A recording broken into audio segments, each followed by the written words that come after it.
Baik, kita lanjut. Nah, sekarang bagaimana dengan kaidah atau norma hukum? Ya. Kaidah atau norma hukum adalah merupakan peraturan yang timbul dan dibuat oleh penguasa negara yang isinya mengikat setiap orang dan pelaksanaannya dapat dipertahankan dengan segala paksaan oleh alat-alat negara. Tadi saya katakan bahwa norma hukum merupakan norma atau kaidah yang paling istimewa dibandingkan dengan norma atau kaidah yang lainnya tadi. Di mana norma hukum itu mempunyai sanksi yang tegas. Siapa yang bisa memaksakan sanksi dari kaidah hukum? Tidak lain adalah negara melalui alat-alat pelengkapannya, seperti para penegak hukumnya. Ya. Apa isi kaidah atau norma hukum itu? Ada 3 isi kaidah atau norma hukum. Yang pertama ada perintah, yang kedua ada larangan, dan yang ketiga ada perkenan. Ya. Perintah apa maksudnya? Kita diperintahkan untuk mematuhi aturan hukum itu. Ya.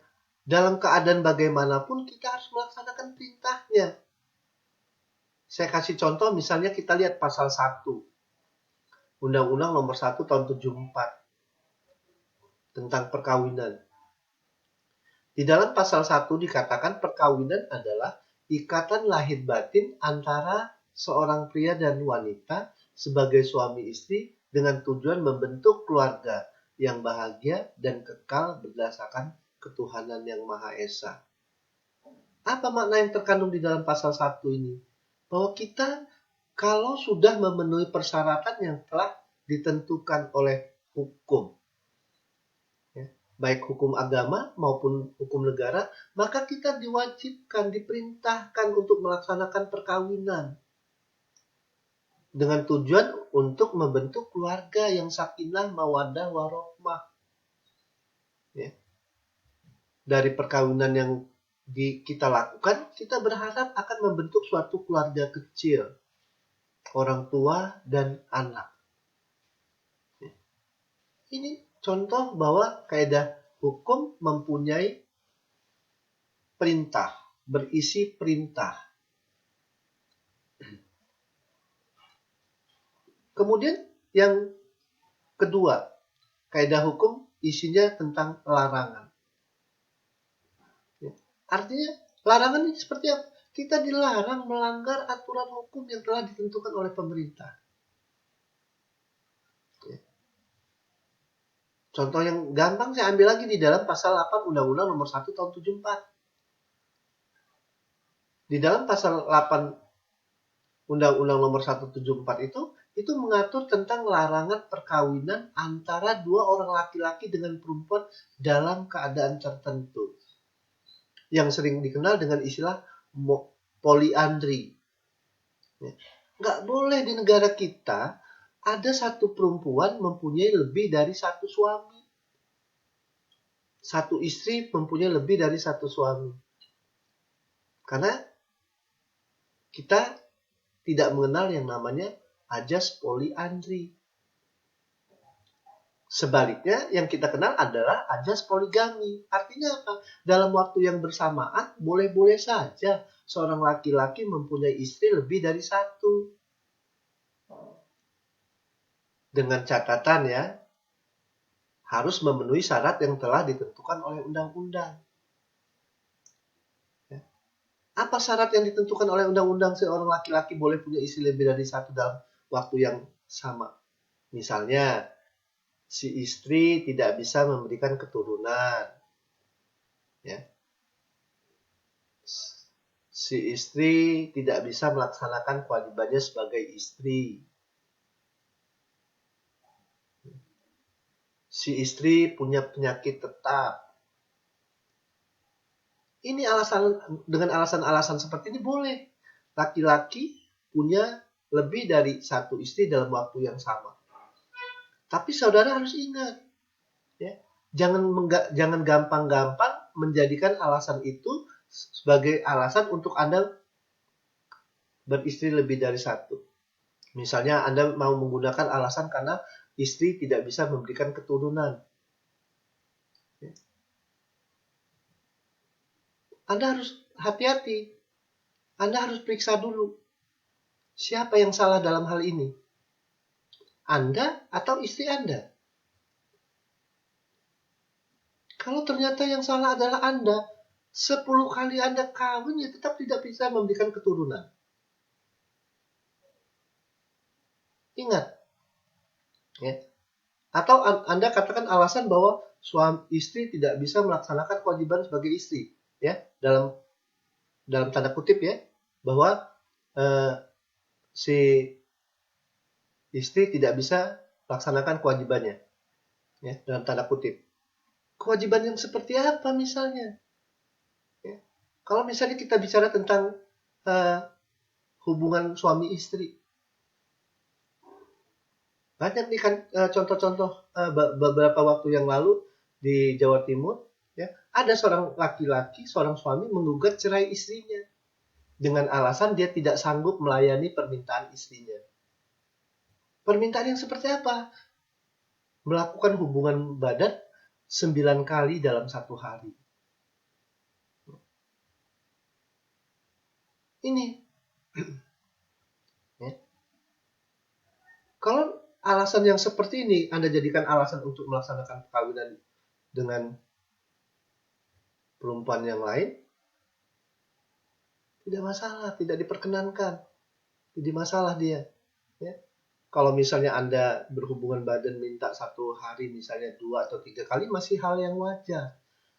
Tapi kalau sudah lebih dari 2-3 kali dalam satu hari, dalam tanda kutip, seharusnya Anda pergi ke dokter berobat. Karena Anda kelebihan hormon. Ini kaidah norma hukum yang berisi larangan. Kemudian yang berikutnya ada kaidah hukum yang berisi perkenan. Saya ambil lagi contoh dalam pasal 29 Undang-Undang Nomor 1 Tahun 74 mengenai perjanjian perkawinan. Sebelum melaksanakan perkawinan, boleh antara suami istri membuat perjanjian tertulis yang kita kenal dengan perjanjian perkawinan.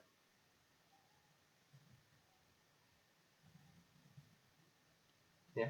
Yang isinya mungkin tentang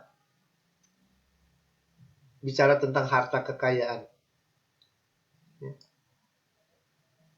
Sebelum terjadinya perkawinan, harta kekayaan masing-masing itu adalah haknya masing-masing pihak. Harta yang didapat setelah perkawinan baru dikatakan harta bersama. Boleh buat perjanjian seperti ini. Ya. Karena dasar hukumnya jelas. Kita bicara pasal 29 Undang-Undang Nomor 1 Tahun 74. Ya.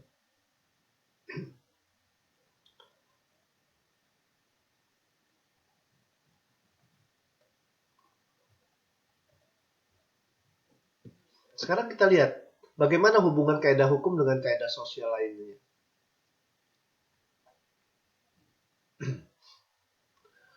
Antara kaidah hukum dengan kaidah sosial lainnya, seperti kaidah agama, kesopanan, kesusilaan, itu tidak dapat dipisahkan satu dengan yang lainnya. Kenapa?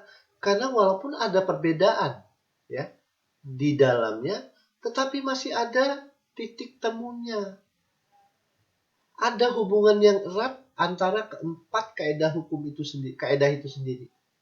Di mana isi masing-masing kaidah saling mempengaruhi satu sama lain. Yang kadang-kadang malah memperkuat. Kita tahu bahwa semua kaidah hukum yang ada di negara kita itu tidak terlepas dari kaidah agama, kaidah kesopanan, kaidah kesusilaan yang memang berlaku di masyarakat kita. Sehingga antara 4 kaidah ini tidak bisa dipisahkan. Walaupun mempunyai atau isinya itu berbeda-beda.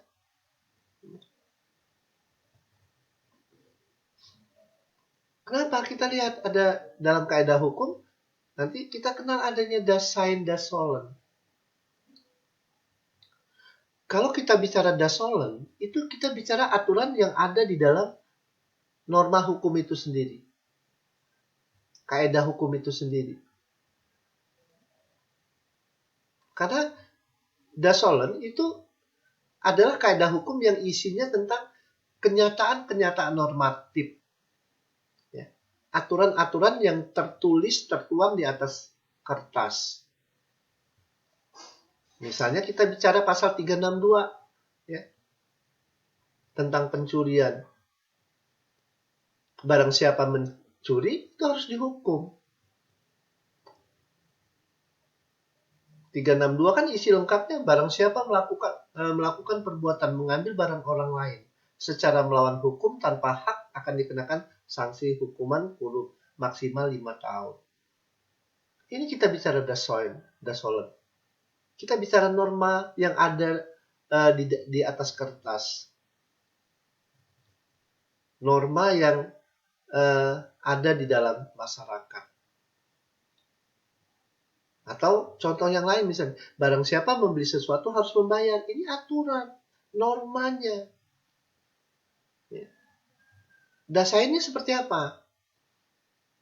Dasain itu merupakan kenyataan, ya. Kaedah yang berisi kenyataan atau peristiwa yang terjadi di tengah masyarakat. Kalau betul-betul apa yang dituangkan di dalam norma das solem tadi terjadi dalam masyarakat, baru kita bicara dasain. Ya, contohnya tadi, siapa yang mencuri itu das solem. Diatur dalam pasal 362. Dasainnya apa? Ya, dia mencuri, dia harus dihukum. Ya. Dijerat sesuai dengan dasar hukum pasal 362. Tapi pencurian kan tidak hanya di pasal 362. Ada juga di pasal 363 tentang pencurian dengan unsur pemberat. Ya. Ini kita bicara das solem dan dasain. Das solem itu kita bicara aturan hukumnya, substansi hukumnya, isi aturan hukumnya. Ya. Kalau kita bicara KUHP, isi pasal-pasal yang ada di dalam KUHP. Isi yang ada dalam undang-undang. Dasainnya apa? Penerapan dari isi yang ada di dalam das solem. Implementasi dari isi pasal-pasal yang ada di dalam das solem. Substansi hukum das solem tadi. Ini das solem 362 melakukan pencurian, dasainnya ya harus dihukum maksimal 5 tahun. Sehingga intinya suatu peristiwa konkret atau dasain yang terjadi di masyarakat itu memerlukan das solem.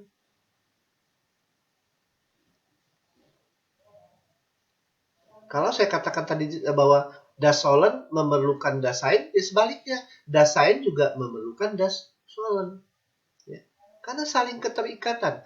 Aturan yang ada dituangkan di dalam substansi peraturan hukum, itu implementasinya seperti apa? Ini kalau kita bicara dasoin dan das solem.